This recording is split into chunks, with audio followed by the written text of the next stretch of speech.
Any objection? There is no objection.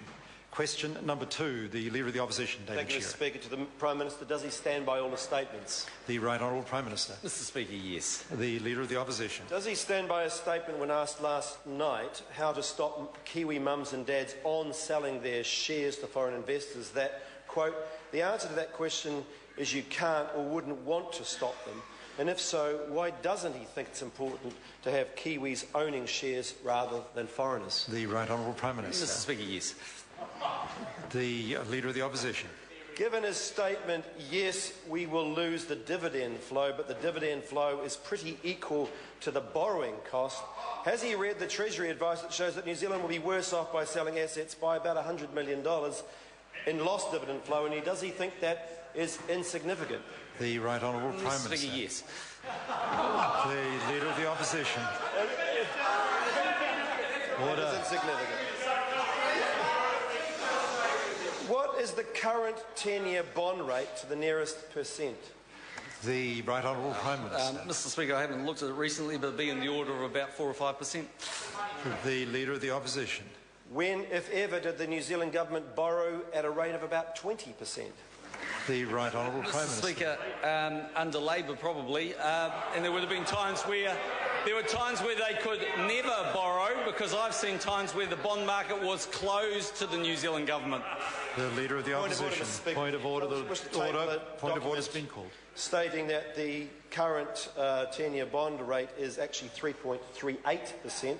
This is from the Reserve Bank, dated yesterday. Leavers sought to table that document. Is there any objection? There is no objection. The Leader of the Opposition.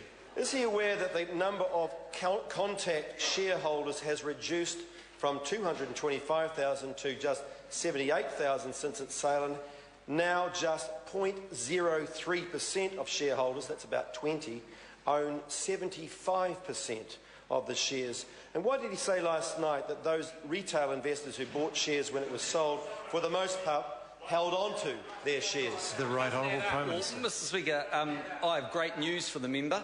51% of all shares of the mixed ownership model will be held by one investor. That's called the New Zealand government. So it was a vastly different proposition. Secondly, the retail component, which involved people buying directly relatively small parcels, there was some slight consolidation of the very small parcels some years on.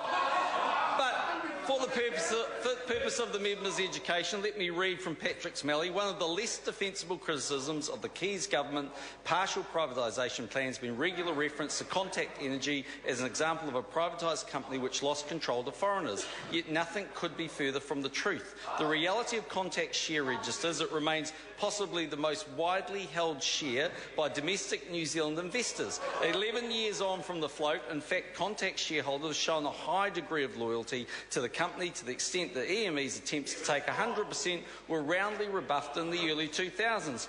What it shows is small-scale investors have piled into privatised companies like Contact. I think the House has been quite patient in allowing a fairly lengthy answer. The Leader of the Opposition. Is this the same Patrick Smelly that worked as a PR consultant for Contact Energy? The Right Honourable Prime Minister. Mr. Speaker, I don't know that, but he now, I think, works for Fairfax, and that seems to be the source of the only decent question that the Leader of the Opposition could ever ask. Order, Mr. Speaker. Point of order, the Honourable Trevor Murray. Mr. Speaker, is it the same Patrick Smelly who worked for Roger Douglas before he worked for Contact? Order. The member knows that's not a point of order, but I blame myself for allowing things to get to where they did. I let one answer go on too long, and then I let the Prime Minister say too much in that last answer anyhow. So let's now call this 1-1, and we'll move on. Move on to question number. Oh, sorry, I beg your pardon. Michael Woodhouse, supplementary question. Thank you, Mr. Speaker. To the Prime Minister, has he seen any reports on the merits or otherwise of a citizens-initiated referendum on the mixed ownership model? The Right Honourable Prime Minister. Not directly in terms of that, but I have seen in terms of citizens-initiated referenda the following comments.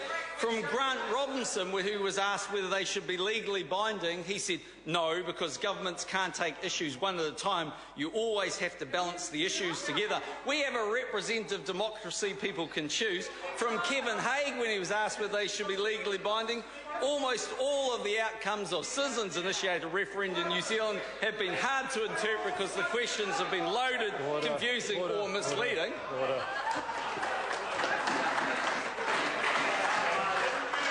Question number 3, David Bennett. Mr.